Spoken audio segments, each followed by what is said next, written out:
5 দফা দাবি বাস্তবায়নে নতুন কর্মসূচি ঘোষণা করেছে বাংলাদেশ জামায়াতে ইসলামী সহ সমমনা 8 দল। দুপুরে মগবাজার যৌথ সংবাদ সম্মেলনে যমুনা ঘেরাওয়ের হুঁশিয়ারি দেয়া হয়।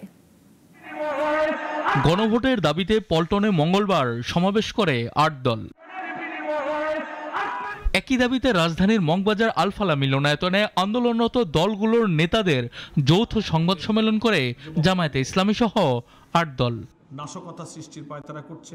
সংবাদ সম্মেলনে জামাতের নায়েবে আমির মুজিবুর রহমান নতুন কর্মসূচি ঘোষণা করেন, বলেন নভেম্বর মাসেই দিতে হবে গণভোট। জুলাই জাতীয় সনদ বাস্তবায়ন আদেশ জারি ও জাতীয় নির্বাচনের পূর্বে গণভোট আয়োজন সহ 5 দফা দাবিতে দেশব্যাপী জেলা ও মহানগর পর্যায়ে বিক্ষোভ মিছিল অনুষ্ঠিত হবে। প্রধান উপদেষ্টার কার্যালয় যমুনার সামনে অনির্দিষ্টকালের জন্য অবস্থানের কর্মসূচি ঘোষণা করা হবে।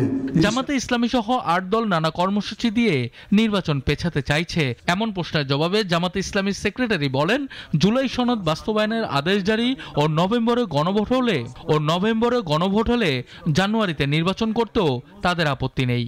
8 দলের শীর্ষ নেতৃবৃন্দের সাথে সাক্ষাৎ দেবেন এবং আলোচনার মধ্য দিয়ে সমাধান হবে এবং নিষ্পত্তি হবে, এটিকেই আমরা সবচেয়ে শান্তিপূর্ণ উপায় মনে করেছি। এবং গতকালকের শীর্ষ নেতৃবৃন্দ সেই বৈঠকে প্রধান উপদেষ্টার কাছে জরুরিভাবে সাক্ষাৎ চেয়েছেন।